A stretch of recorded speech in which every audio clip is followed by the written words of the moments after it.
Former House Intel Committee Chairman Devin Nunes and Fox News contributors Jason Chaffetz, Miranda Devine. Devin, you were up to your eyeballs involved in this. You were being smeared, slandered, besmirched. You told the American people the truth. The congenital liar Adam Schiff was lying to the American people. Did you know all of this back then? Did you know what we've learned in the annex? Did you know what we learned from the declassified information from Tulsi Gabbard? Did you know what Ratcliffe also declassified?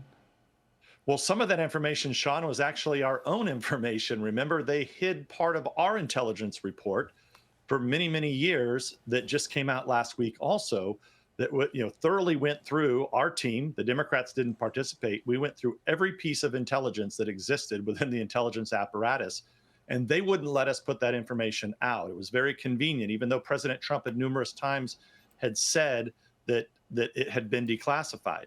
So I think another thing, you asked if I knew, we had plenty of circumstantial evidence at that time. And in fact, Lee Smith, who wrote a book about this, he actually dug up. Everybody knows about the Steele dossiers, but there were actually earlier dossiers that we had in our possession. So we knew in early 2016 that they were cooking this up.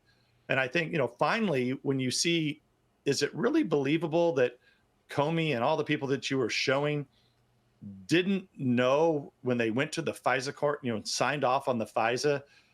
How are they the only ones that didn't know that this was paid for by the DNC and Clinton? It just seems very unlikely. And I think that's why they have to be investigated for not only back in 2016, but all the way up until Mar-a-Lago gets raided just a couple of years ago.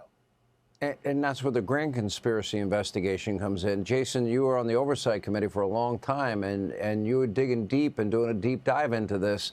Where do you see it now? And then if we add 2020 to the mix, are we looking at 3 presidential elections, 51 former intel officials pre-bunking the very real, verified as authentic Hunter Biden laptop in 2020, and lawfare and weaponization from 20 to 2024 to bloody up Trump so he couldn't be a candidate? Are we looking at a grand conspiracy? Yeah, I think clearly we are. I mean, that's where the evidence is pointing us. One nugget I want to talk about is that I was chairman of the Oversight Committee. Those emails and that information that was flowing through the Clinton campaign on this homebrewed server, those were under subpoena. But that's when we shockingly found out, when I questioned Comey, when he came and testified before our committee in mid-July, we asked if anybody had been granted immunity. And he said he didn't know. Are you kidding me? He didn't know if anybody had been granted immunity? Well, we had to dig it up and found that 5 people had been granted immunity. And what's interesting about is Hillary Clinton's chief of staff, people like Brian Pagliano, who was the senior IT person who claims he never sent nor received any emails. But then we found out that there was BleachBit that was being used. So they were trying to destroy the evidence in real time. And it's clear now that some of that seeped through. But they gave these people immunity.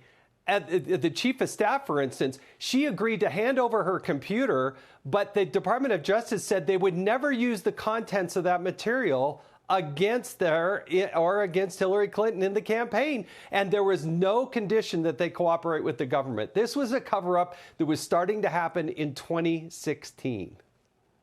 Miranda, there's a media component to this, and they took it hook, line, and sinker. They peddled lies and conspiracy theories. They got Pulitzer Prizes. Your coverage was far superior to theirs, just like Devin was right, Jason was right, we were right on this program, you were right in your coverage as well. Where's your Pulitzer Prize? I don't expect one for myself. Well, the really frightening thing, Sean, is that they're still at it. The New York Times today has a story saying that the communications that Tulsi Gabbard declassified and that Chuck Grassley just released, showing that Hillary Clinton was briefed and approved of this dirty tricks campaign, these series of emails between her campaign and this Soros operator. That is a real smoking gun and very damaging to everybody, because it lays out exactly what the plot was, to tie Donald Trump to Putin, explicitly to take the attention away from Hillary Clinton's emails. Now, the New York Times is saying that's fake, that it's Russian disinformation. We've heard that before. You know, they don't even read that in that Durham declassified appendix, Durham says that the CIA has said that there's no evidence that it was Russian disinformation.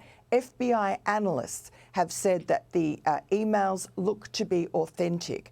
And then Durham's own investigators found that this communication was a composite of authentic emails between the Soros people and the Clinton campaign, the DNC. So how can the New York Times just lie to its readers like that and traduce the New York Post, again, my colleague Josh Christensen, who tells the truth and just lays out the facts as they are? All right. Thank you all for being with us. And coming up. Hey, Sean Hannity here. Hey, click here to subscribe to Fox News YouTube page and catch our hottest interviews and most compelling analysis. You will not get it anywhere else.